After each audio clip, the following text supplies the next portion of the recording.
Hello student, मेरा नाम वरुण है और आज हम इस सेशन में बिहार एसआई के जितने भी पीवाईक्यू इंडियन इकोनॉमी भारतीय अर्थव्यवस्था से है उनमें से कुछ प्रश्नों को डिस्कस करेंगे। और ये सेशन अब लगातार हर विषयों का आपके इस ज्ञान बिंदु जीएस एकेडमी यूट्यूब चैनल पे आता रहेगा। आज हम लोग यहाँ पे कुछ 20-25 प्रश्नों को देखते हैं, जिसमें पहला प्रश्न है कि रिवर्स रेपो रेट में वृद्धि होने से क्या प्रभाव पड़ता है। यहां पे कुछ चीजों को समझने की जरूरत है। रिवर्स रेपो रेट का जो संबंध है ये बेसिकली किससे है? तो ये मौद्रिक नीति से है। इसका संबंध किससे है? मौद्रिक नीति से है। और आप सबको पता है कि मौद्रिक नीति, जिसे हम इंग्लिश में मॉनेटरी पॉलिसी कहते हैं, इसे क्या कहते हैं? इसे हम मॉनेटरी पॉलिसी कहते हैं। जिस मॉनेटरी पॉलिसी की जो प्रक्रिया है, इसे रेगुलेट करने का काम किसका है? रिजर्व बैंक ऑफ इंडिया का है, आरबीआई का। किसका है? आरबीआई का ये काम है, ठीक है। और ये जो आरबीआई है, इसके अंतर्गत एक मॉनेटरी पॉलिसी कमिटी बनती है, जिसे हम क्या कहते हैं? एमपीसी, मौद्रिक नीति समिति बनती है। ये 6 सदस्यों वाली समिति होती है। याद रखिएगा कि इस समिति में कितने सदस्य होते हैं? 6 सदस्य होते हैं। और ये 6 सदस्यों वाली कमिटी के द्वारा प्रत्येक 2 माह पर, कितने? प्रत्येक 2 माह पर यह मौद्रिक नीति प्रत्येक 2 माह पर यह बनाई जाती है, ठीक है। अब बात आती है कि ये जो रिवर्स रेपो रेट है, ये जो प्रश्न में लिखा हुआ है कि रिवर्स रेपो दर क्या है या रिवर्स रेपो रेट क्या है, तो इसको समझिए एक बार। बेसिकली जैसे मान लिया जाए कि ये है आरबीआई, ठीक है। ये क्या है? ये है पूरी बैंकिंग व्यवस्था। और ये हमारा पूरा का पूरा क्या है? हमारा बाजार है। ये पूरा का पूरा क्या है? ये पूरा का पूरा हमारा बाजार है। अब इस बाजार से जो मुद्रा का प्रवाह है वो कैसे होता है, इसको थोड़ा समझने की जरूरत है। ये अगर समझ गए ना तो बड़ा आसान है ये। देखिए, जैसे अगर मुद्रा का प्रवाह बाजार में आता है तो वो आरबीआई से पहले कहां आएगा? बैंक में। और फिर बैंक से कहां आएगा? बाजार में। और फिर ये रिटर्न कैसे आता है? तो बाजार से बैंक में और बैंक से आरबीआई में। तो कहती है कि जब एक बैंक अपने एक्सेस पैसा को आरबीआई के पास क्या करता है? जमा करता है। आरबीआई के पास क्या करता है? आरबीआई के पास जमा करता है। और इस जमा राशि पर आरबीआई बैंकों को क्या देती है? आरबीआई बैंकों को ब्याज देती है। इसी ब्याज की दर को हम क्या कहते हैं? रिवर्स रेपो रेट कहते हैं। तो देखिए, अगर आरबीआई के द्वारा रिवर्स रेपो दर को बढ़ाया जाएगा तो बैंक अधिक से अधिक पैसा क्या करेगा? जमा करेगा। और कहां से पैसा ला करके जमा करता है? तो जो जमा पैसा कहां से होता है? बाजार से बैंक में होता है। यह जमा की दर भी बढ़ेगी, जिसके कारण बाजार में जो तरलता है वो क्या हो जाएगा? कम हो जाएगा। तो याद रखिएगा कि जब भी आरबीआई के मौद्रिक नीति के द्वारा रिवर्स रेपो दर को बढ़ाई जाती है तो जो तरलता है वो तरलता क्या हो जाता है? घट जाता है। अर्थात इसका सही उत्तर क्या हो जाएगा? बी हो जाएगा। चलिए अगला प्रश्न कहता है कि अप्रैल 2023 में प्रमुख फसल बीमा योजना, प्रधानमंत्री फसल बीमा योजना ने कितने वर्ष पूरे किए हैं? तो आप सबको बता दूं कि ये जो पीएमएफवाई है, इसकी जो शुरुआत है ये जनवरी 2016 में किया गया। और कहते हैं कि 2023 में, कब पूछा जा रहा है? अप्रैल 2023 में इसके कितने वर्ष पूरे हुए हैं? तो 16 4 20 और 3 23, अर्थात 7 वर्ष इसके पूरे हो गए हैं। तो आपके जो प्रश्न है ना, इन प्रश्नों में सरकार के द्वारा, चाहे वो केंद्र सरकार हो या राज्य सरकार के द्वारा जो योजनाएं चलाई जाती है, उन योजना की प्रारंभिक अवधि, योजना का कार्य, योजना का उद्देश्य, इन सब से भी प्रश्न पूछे जाते हैं। अगला जो हमारा प्रश्न है वो प्रश्न है कि भारत में प्रतिवर्ष आर्थिक सर्वेक्षण, जिसे हम इंग्लिश में इकोनॉमिक सर्वे कहते हैं, इसको क्या कहते हैं? इकोनॉमिक सर्वे कहते हैं। और आपको पता है कि ये जो इकोनॉमिक सर्वे है ये बजट से एक दिन पूर्व ये आता है। कितने दिन पूर्व आता है? ये 1 दिन पूर्व आता है। और ये जो है प्रक्रियाएं इसको पूर्व लाने की, ये 31 जनवरी को, कितने जनवरी को? प्रत्येक वित्तीय वर्ष के 31 जनवरी को आर्थिक सर्वेक्षण, इकोनॉमिक सर्वे को पेश किया जाता है। किसके द्वारा पेश किया जाता है? तो ये पेश करने का काम फाइनेंस मिनिस्टर का होता है। ठीक है, क्योंकि आप सबको पता है कि बजट और बजट से संबंधित जितने भी डॉक्यूमेंट्स होते हैं वो सदन के सामने पेश करने का काम केंद्र में और राज्य में, दोनों जगहों पर राज्य और केंद्र के जो वित्त मंत्री होते हैं, राज्य वित्त मंत्री राज्य में, और जो केंद्रीय सेंट्रल जो फाइनेंस मिनिस्टर होते हैं उनके द्वारा केंद्र के बजट को पेश किया जाता है। और बजट से 1 दिन पूर्व आर्थिक सर्वेक्षण को पेश किया जाता है। तो याद रखिए कि आर्थिक सर्वेक्षण को पेश करने का काम कौन करती है? फाइनेंस मिनिस्टर करती है। और इसकी प्रकाशन किसके द्वारा किया जाता है? वित्त मंत्रालय, जो भारत सरकार की वित्त मंत्रालय, उसके द्वारा किया जाता है। वही पूछे कि राज्य आर्थिक सर्वेक्षण किसके द्वारा किया जाएगा? तो उस राज्य के जो वित्त मंत्रालय हैं उनके द्वारा किया जाएगा। और किसके द्वारा सदन में पेश किया जाता है? तो पेश करने का काम उस राज्य के वित्त मंत्री का होता है। नेक्स्ट, अगला प्रश्न है कि कौन सी भारतीय कंपनी बहुराष्ट्रीय निगम है? इसको हम लोग मल्टीनेशनल कंपनी कहते हैं, मल्टीनेशनल कंपनी कहते हैं, जिसको हम लोग शॉर्ट में एमएनसी कहते हैं। बहुराष्ट्रीय का अर्थ होता है कि जो कंपनी एक से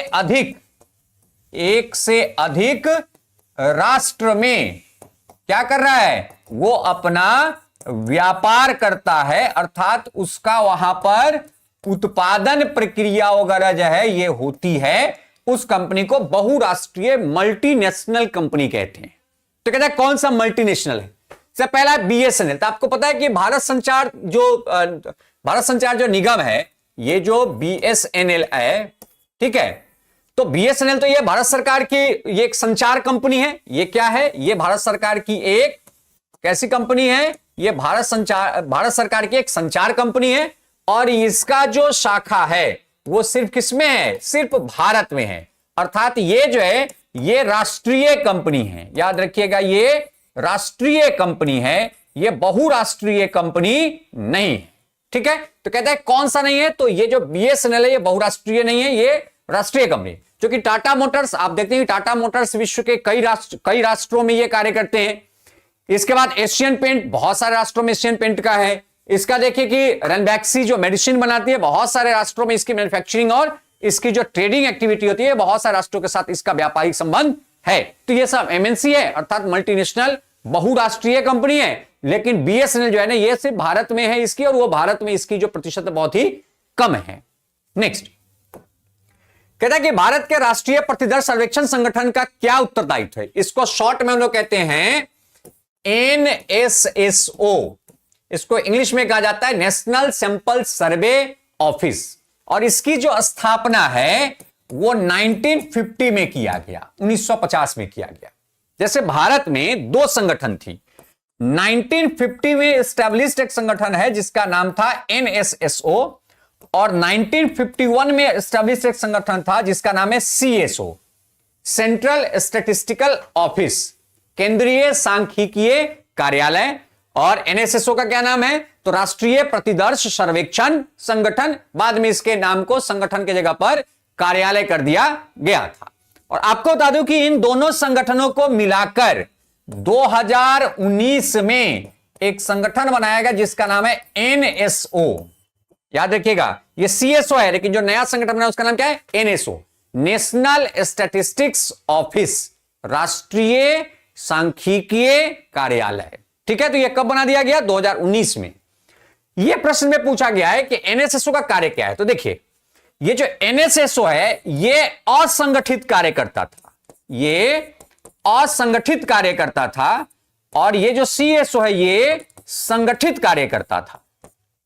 अर्थात जितने भी, जैसे बेरोजगारी का डेटा निकालना है, गरीबी का डेटा निकालना है, ये सब डेटा एनएसएसओ का काम था। लेकिन राष्ट्रीय आय का डेटा निकालना है, ये सब काम सीएसओ को था। और दोनों का काम वर्तमान में किसके द्वारा किया जाता है? एनएसओ के द्वारा किया जाता है। तो यहां पे पूछा गया कि एनएसएसओ का क्या कार्य है? तो एनएसएसओ का कार्य है कि राष्ट्रीय स्तर पर जितने भी सर्वेक्षण कार्य होते हैं असंगठित क्षेत्र के, उन सभी सर्वेक्षण कार्य को एनएसएसओ के द्वारा किया जाता है। अगला प्रश्न है कि भारत में मनरेगा कब लागू किया गया। तो आप सबको पता है कि ये जो नरेगा है, नरेगा, ये नरेगा एक्ट आया है 2005 में।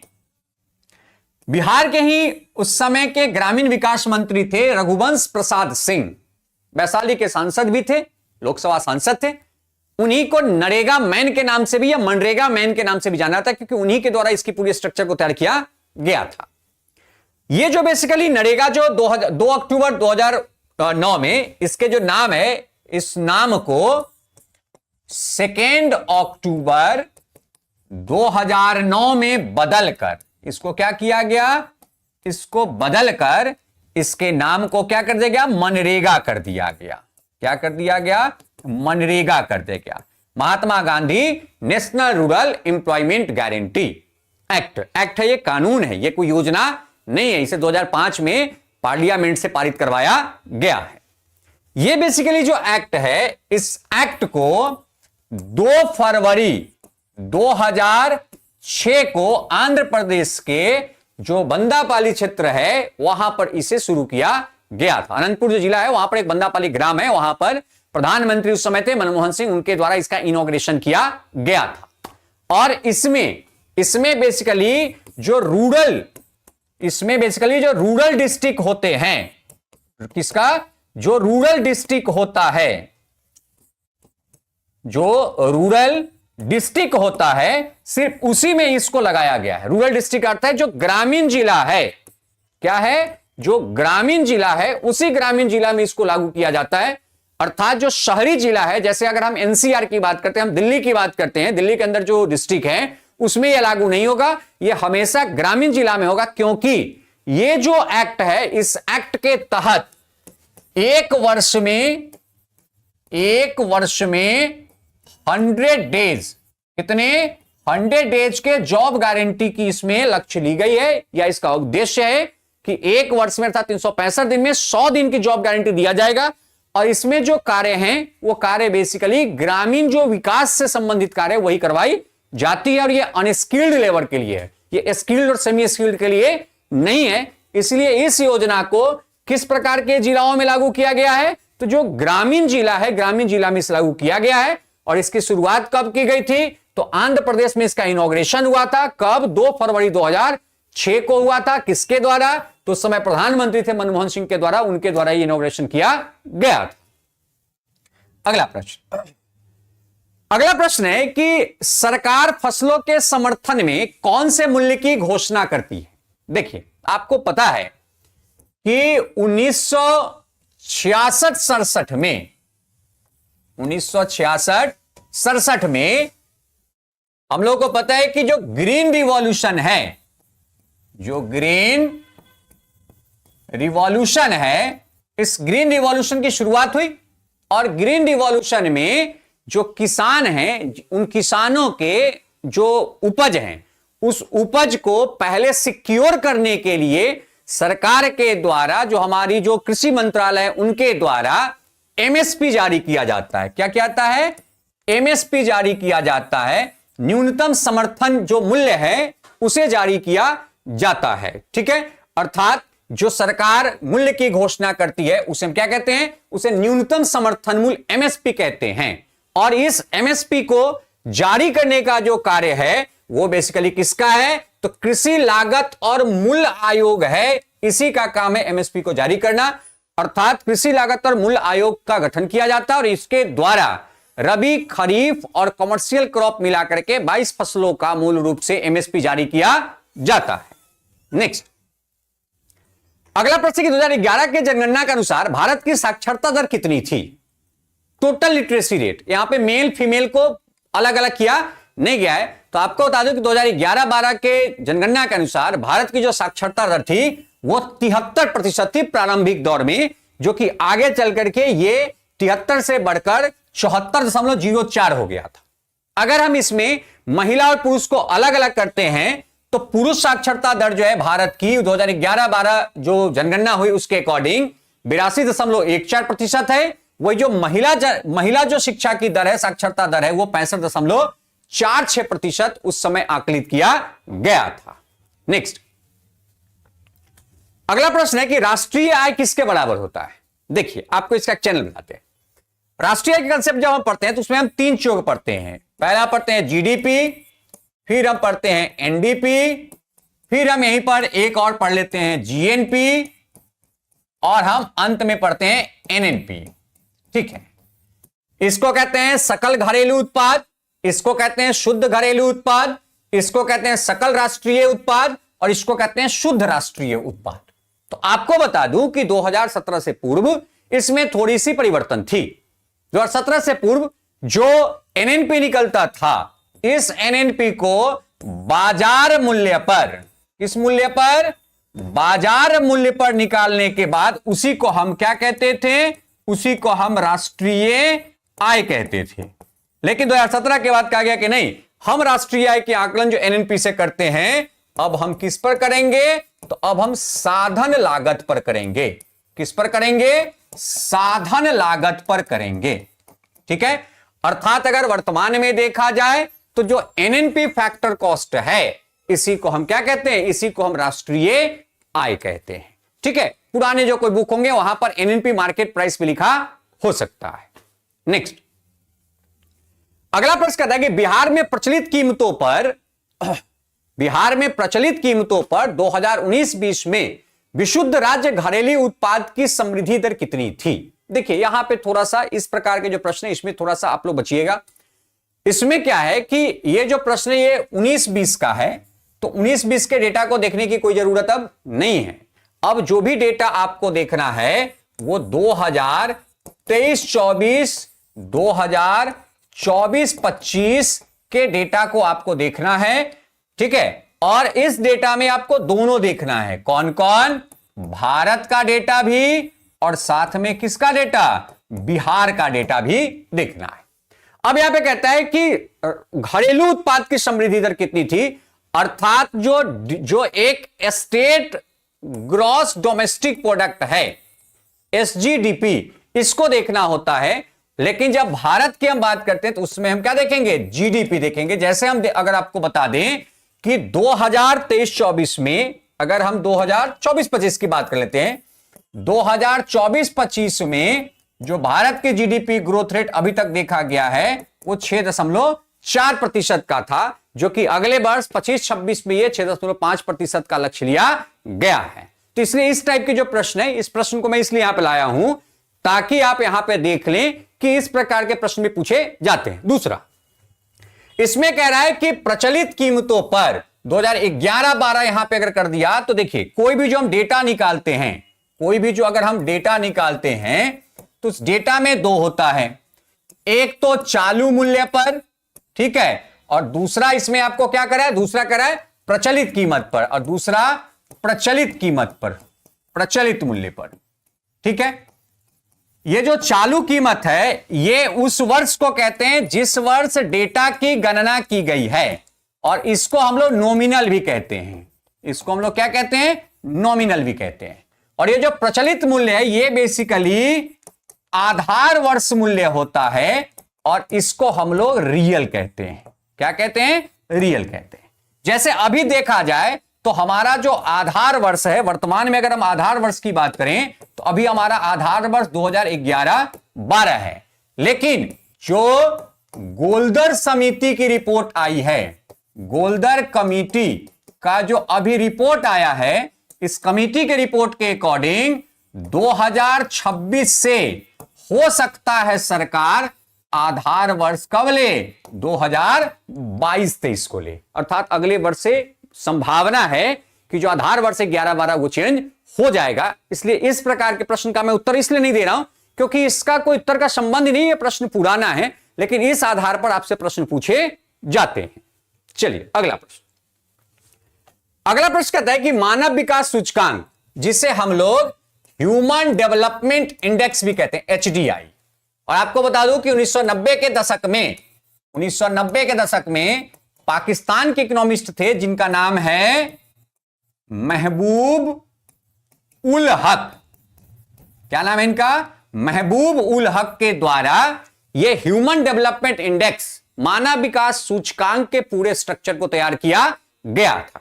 कहेंगे सर इसमें है क्या, तो बेसिकली अगर हम देखें ह्यूमन डेवलपमेंट इंडेक्स में इनके 3 पहलू हैं, 3 आयाम हैं।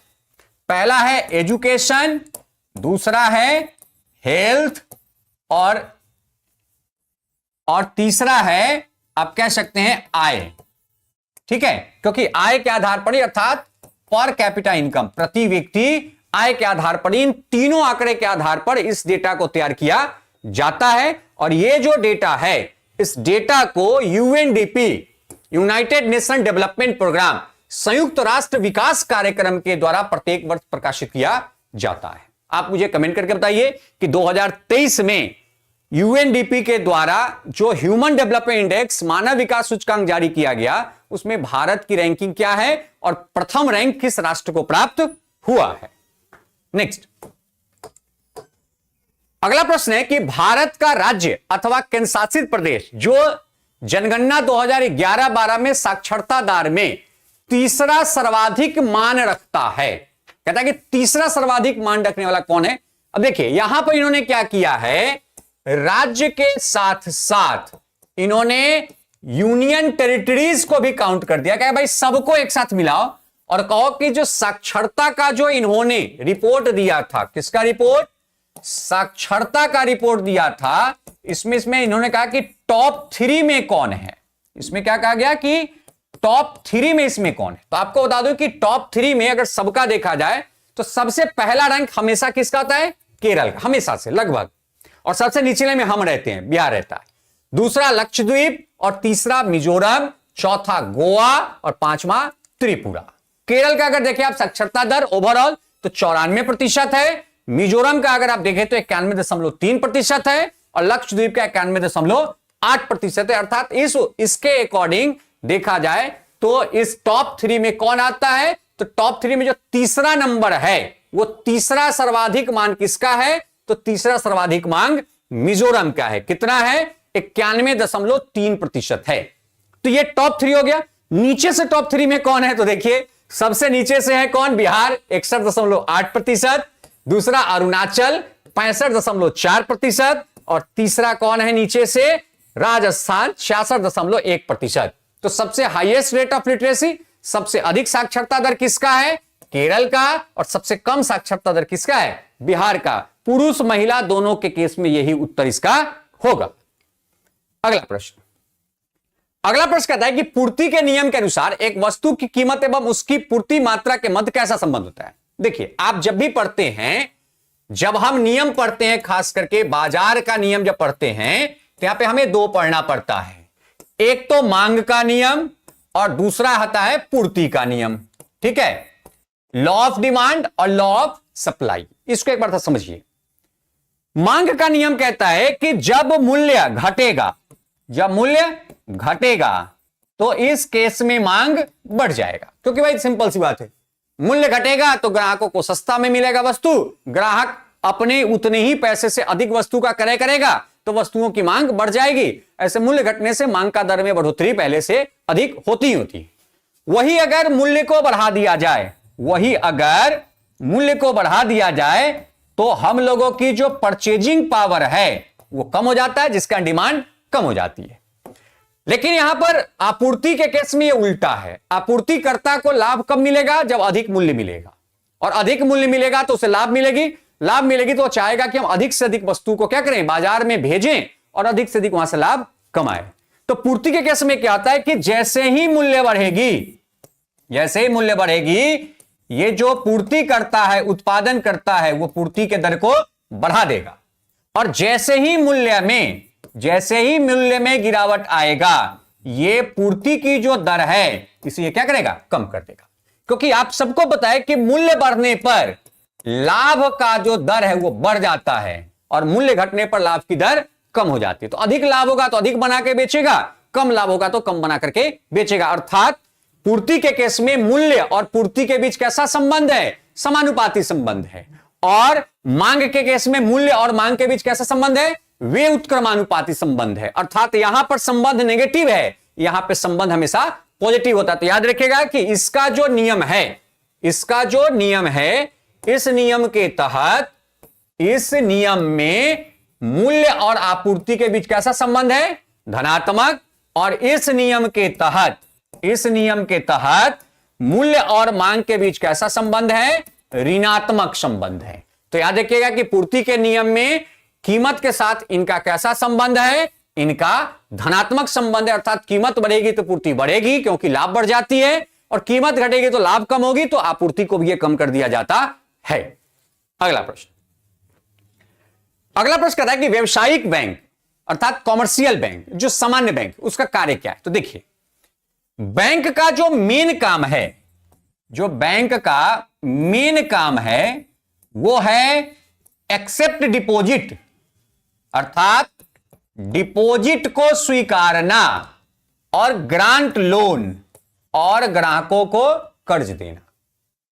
ठीक है, डिपॉजिट लेना क्या करता है? ये डिपॉजिट लेना और लोन देना इसका मुख्य कार्य है। कहेंगे सर क्यों मुख्य कार्य है? तो देखिए, अगर ये डिपॉजिट लेता है, और ये डिपॉजिट किस पर लेगा? लो रेट ऑफ इंटरेस्ट पर, ये ब्याज की दर क्या लेता है? कम ब्याज दर पर वो जमा लेगा, और जब आप जाइएगा लोन लेने तो ये आपसे उच्च ब्याज दर लेगा।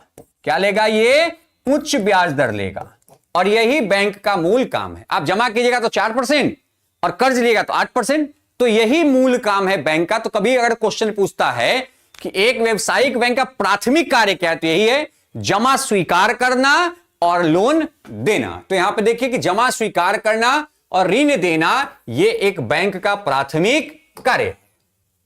अगला कहता है कच्चा माल सम्मिलित किया जाता है। देखिए, हम लोगों का जो साधन है, या आप कह सकते हैं जो संसाधन है, इसमें जो भौतिक पूंजी होता है, क्या होता है? भौतिक पूंजी होता है। भौतिक पूंजी के दो प्रकार हैं। कितने प्रकार हैं भौतिक पूंजी के? भौतिक पूंजी के दो प्रकार हैं। एक को हम कहते हैं स्थिर पूंजी। क्या कहते हैं? स्थिर पूंजी। ठीक है। और दूसरे कहते हैं कार्यशील पूंजी। दूसरे को क्या कहते हैं? कार्यशील पूंजी। ठीक है, कार्यशील पूंजी कहते हैं। कार्यशील पूंजी जिसे हम इंग्लिश में बेसिकली जो ये वर्किंग कैपिटल कहते हैं, और इनको हम फिक्स्ड कैपिटल कहते हैं। वर्किंग कैपिटल में वैसे पूंजी होते हैं जिसका उत्पादन में पूर्णतः उपयोग हो जाता है। उत्पादन में पूर्णतः उपयोग हो जाता है, जैसे कच्चा माल।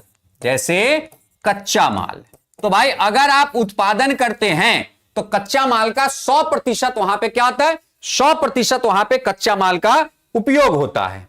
ठीक है।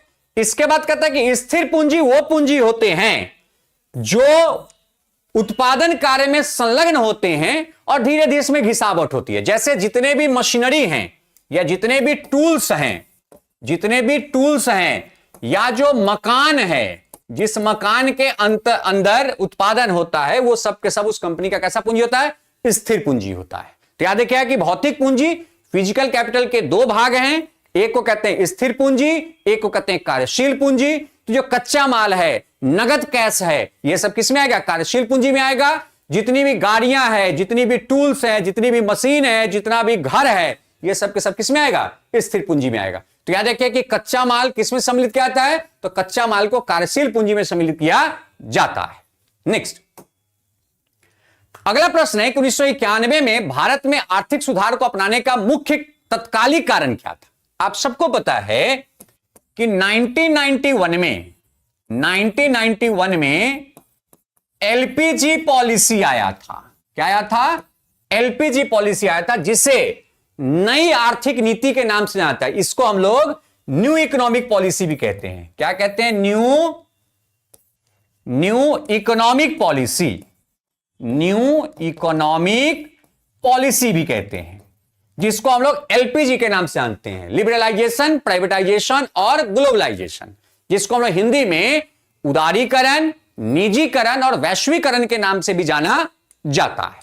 अब इसका मूल कारण क्या था? दूसरी बात, ये जो एलपीजी पॉलिसी आया है, इसको एक और नाम से जाना जाता है, राव मनमोहन नीति।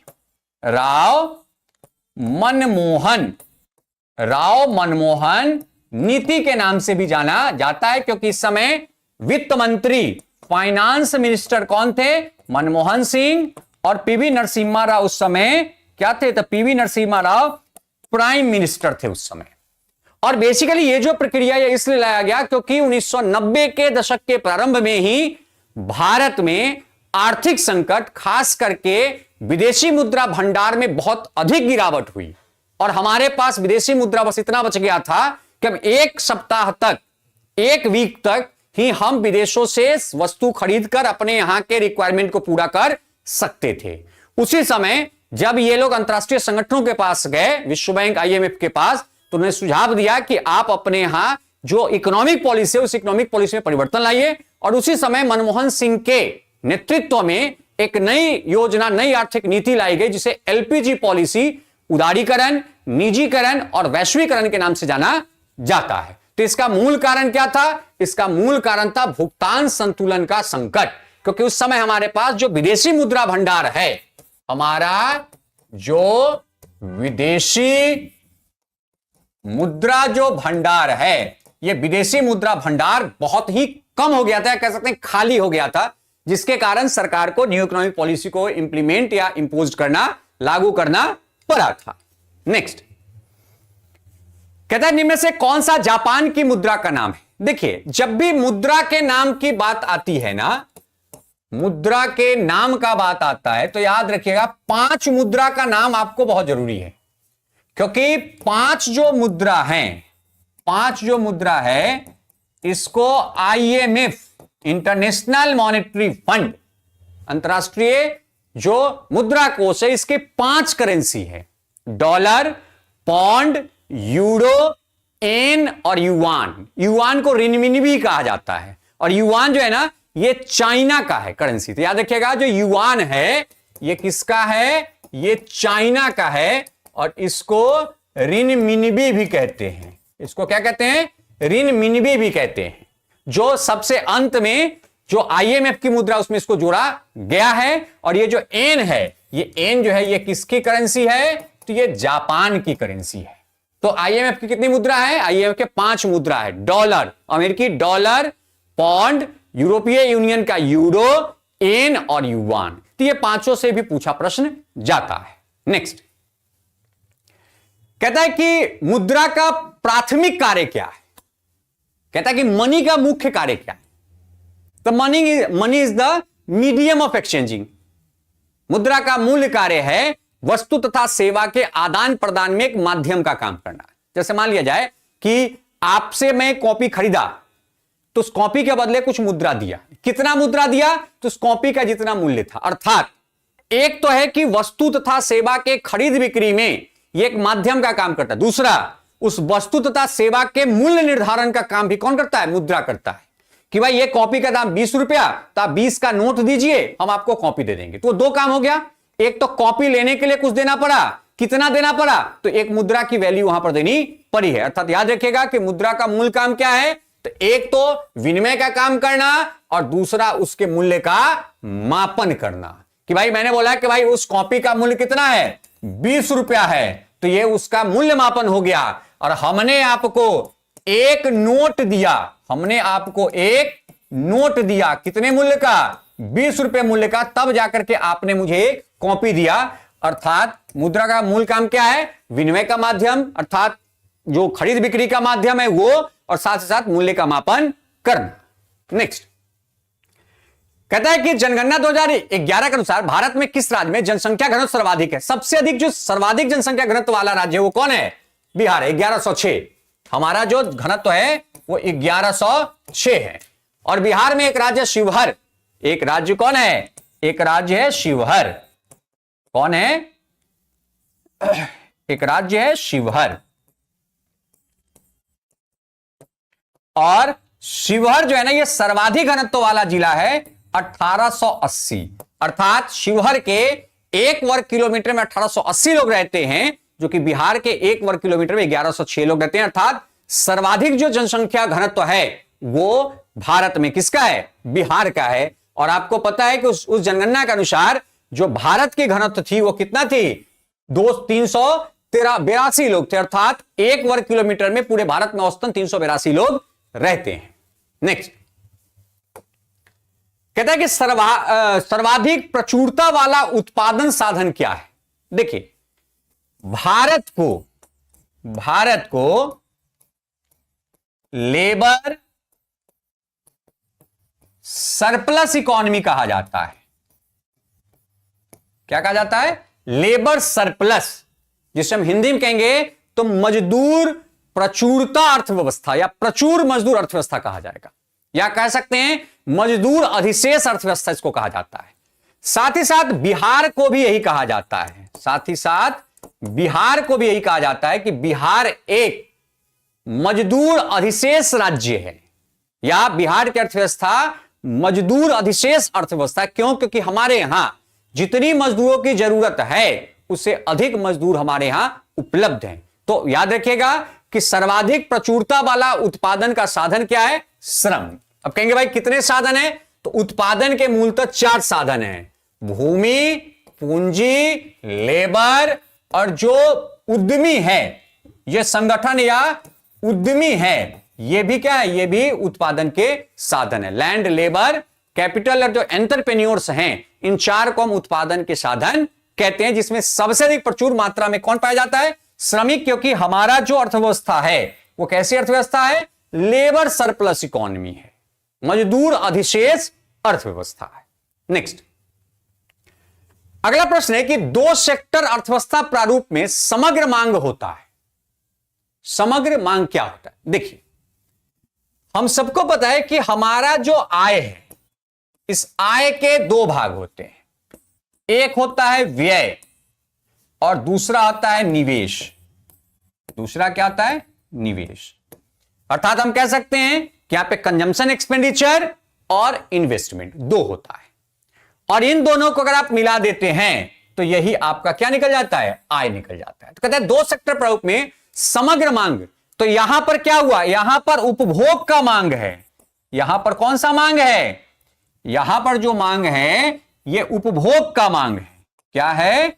उपभोग मांग है। यह क्या है? उपभोग मांग है। और यह क्या है? यह निवेश मांग है। तो इसको हम कह सकते हैं कंजम्पशन और इसको कह सकते हैं इन्वेस्टमेंट।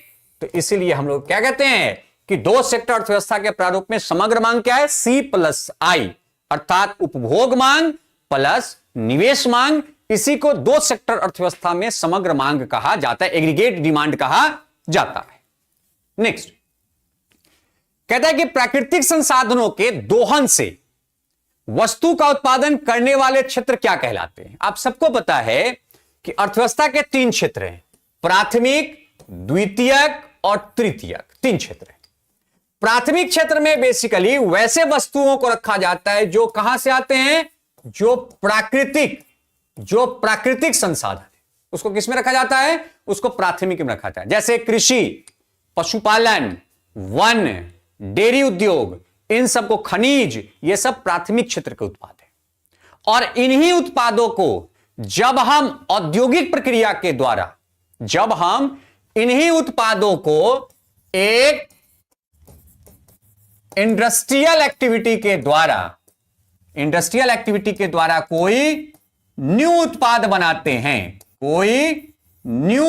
बनाते हैं, तो इस उत्पाद को किस क्षेत्र में रखा जाता है? द्वितीयक क्षेत्र में रखा जाता है।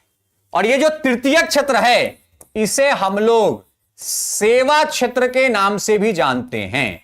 सेवा क्षेत्र के नाम से भी जानते थे। याद रखिएगा कि प्राकृतिक संसाधनों के दोहन से वस्तु का उत्पादन करने वाला जो क्षेत्र है, उस क्षेत्र को क्या कहते हैं? तो उस क्षेत्र को हम लोग द्वितीयक क्षेत्र कहते हैं। तो सही उत्तर क्या जाएगा? द्वितीयक क्षेत्र इसका सही उत्तर हो जाएगा।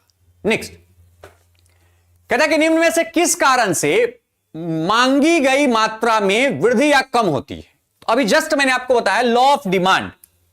हमने आपको बताया है मांग का नियम, मांग का जो नियम मैंने आपको बताया है कि मांग का नियम किसके ऊपर निर्भर होता है? मूल्य के ऊपर।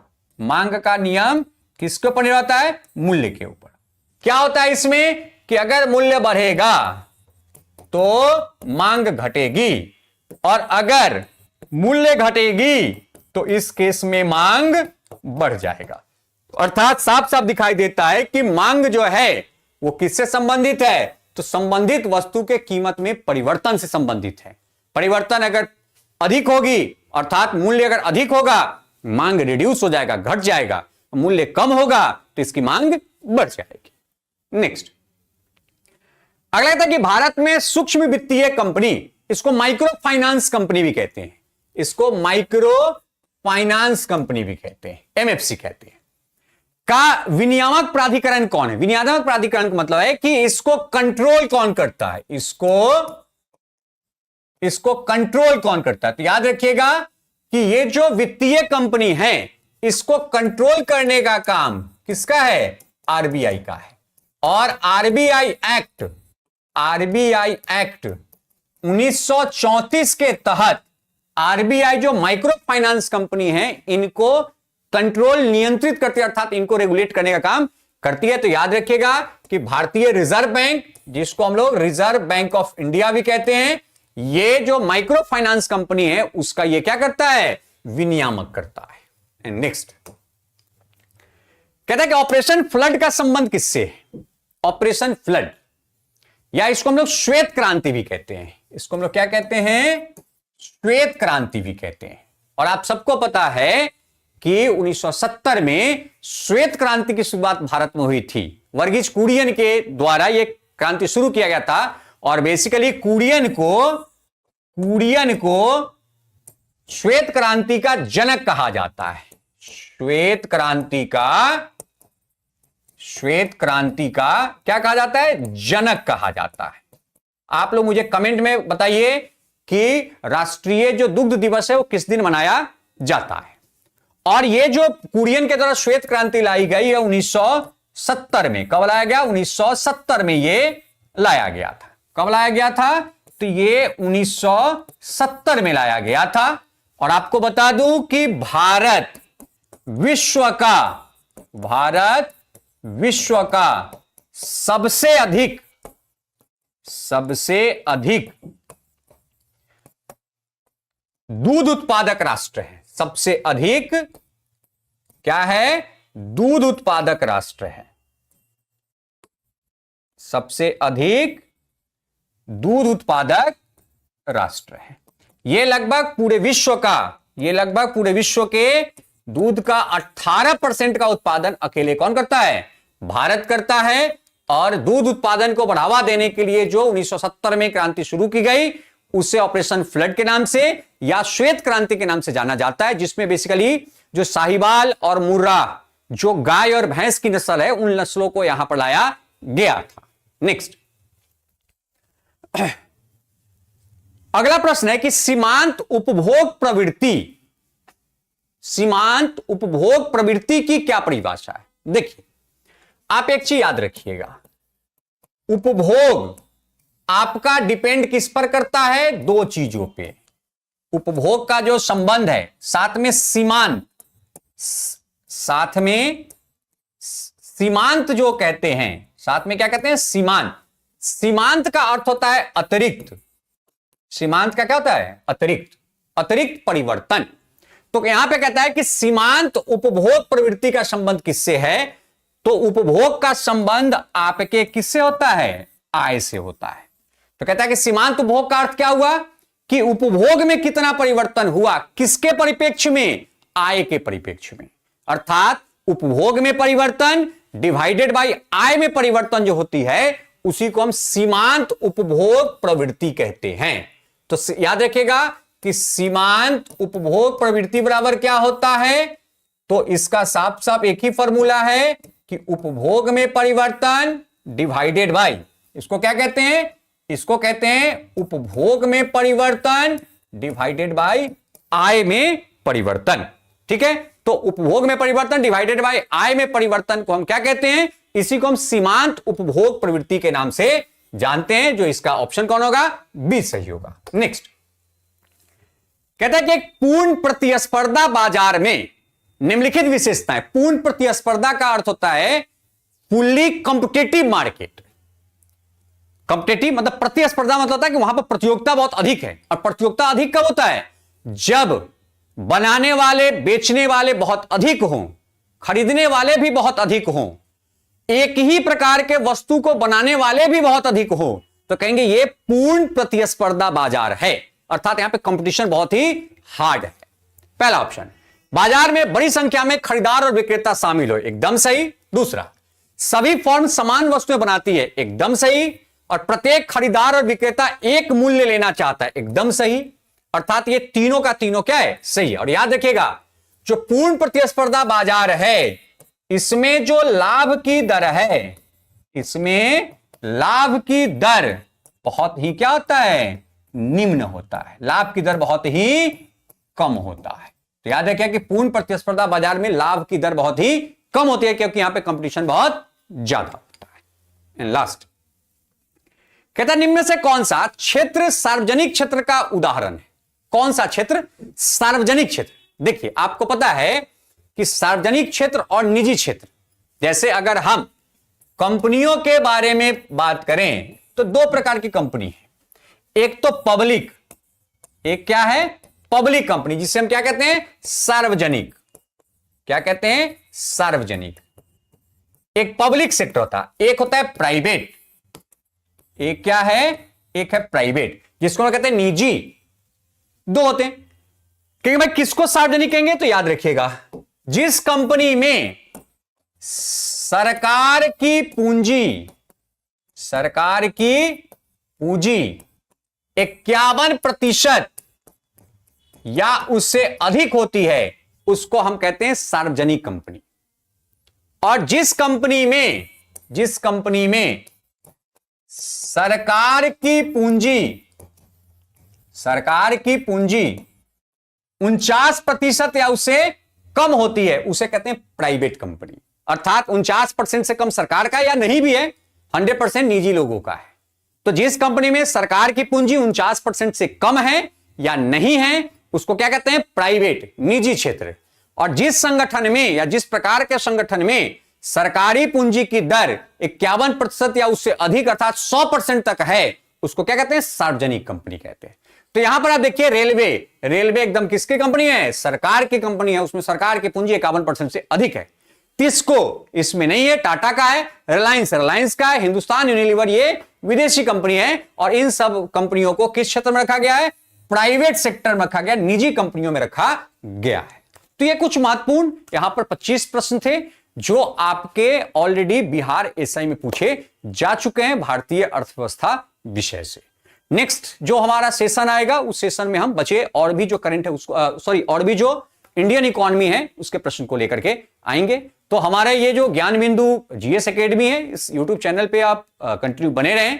हम लोग अभी इस चैनल पे पीवाईक्यू, साथ ही साथ प्रैक्टिस सेट, साथ ही साथ करंट अफेयर, इन सभी को लेकर के आएंगे।